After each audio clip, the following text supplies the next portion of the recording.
Bonjour les amis. Une dernière vision de Zacharie. Ça s'appelle la vision des 4 chars et des chevaux. C'est intéressant. Je vais vous la lire en entier. Puis par la suite, je vais essayer juste de l'adapter au temps présent. Écoutez bien. Zacharie dit: « Je levai de nouveau les yeux et je regardai, et voici 4 chars sortaient d'entre 2 montagnes, et les montagnes étaient des montagnes d'airain. Au premier char, il y avait des chevaux roux. Au second char, des chevaux noirs. Au troisième char, des chevaux blancs. Au quatrième char, des chevaux tachetés rouges.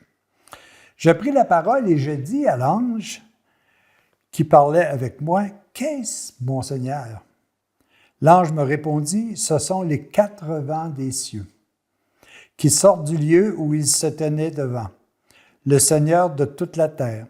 Les chevaux noirs sont attelés vers l'un des chars se dirigeant vers les pays de l'Est. Les blancs vont après eux. Les tachetés se dirigent vers les pays du Midi.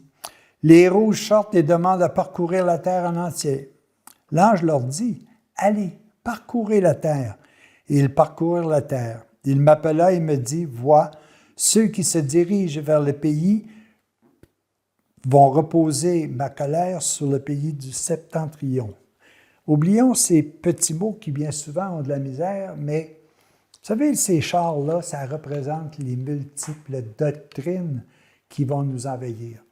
Il y en a à droite, il y en a à gauche, il y en a un peu partout.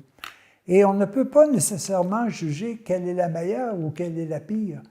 C'est les orientations que chacune de nos doctrines. On dit souvent dans cet aspect-là que les chars représentent, si vous voulez, les doctrines qui sont enseignées à travers le monde, et les chevaux, ce que je trouve intéressant, ce sont nos intellects.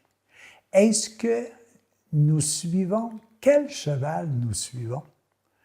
Quel est celui qui nous attire le plus? Mais encore, et c'est très différent à dire, quel est celui que nous devons suivre? Yahvé dit: « Souhaiter reconstruire le temple sur uniquement l'amour et la vérité. » Alors, comment faire?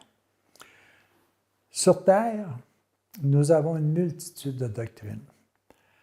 L'ONU disait dans un sondage récemment effectué qu'il y avait au-delà de 10 000 églises, qu'il y avait seulement dans l'Église chrétienne au-delà de 200 formes de représentation de la parole de Dieu.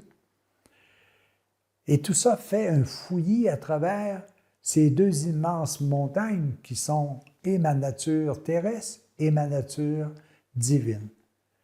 Qu'est-ce que je choisis? Quelle est la doctrine qui me sied le mieux? Quel est le cheval que je dois prendre? Vous savez, c'est toujours pareil, hein?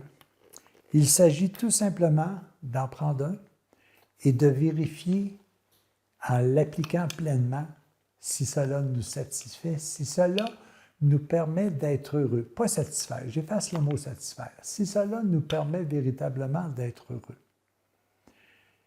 Nous sommes tentés par une foule de choses plus ou moins intéressantes les unes que les autres. De temps en temps, c'est plus facile. De temps en temps, en termes terrestres, c'est plus payant. Mais qu'est-ce qui me rend véritablement heureux? Quelle est la doctrine qui me rend le plus véritablement heureux? Fais aux autres ce que tu voudrais qu'on fasse à toi-même.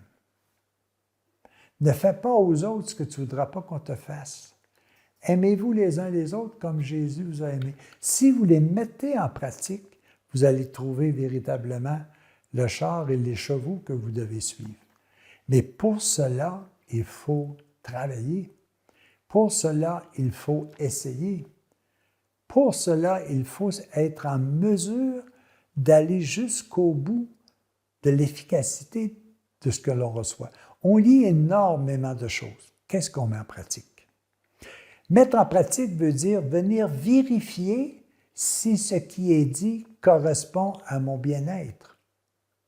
Quand Dieu nous dit « aimez-vous les uns les autres », si je le fais et que je suis pleinement heureux et que j'ai ma récompense, c'est le chemin que je dois suivre. Si, par exemple, quelqu'un vient m'exhorter à posséder davantage, et plus je possède, plus j'ai le goût de posséder, parce qu'il m'en manque tout le temps, je ne suis pas pleinement heureux. Quelle doctrine je vais suivre? De quelle façon je vais me comporter face à la vie? Encore là, quel cheval ou quel char j'aime le mieux conduire? Je pense que tout le monde est d'accord avec moi. On est tous plus heureux à être assis dans un char où l'amour est là et où la vérité nous sert de conducteur.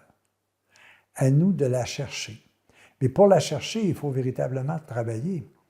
Il faut se mettre en action.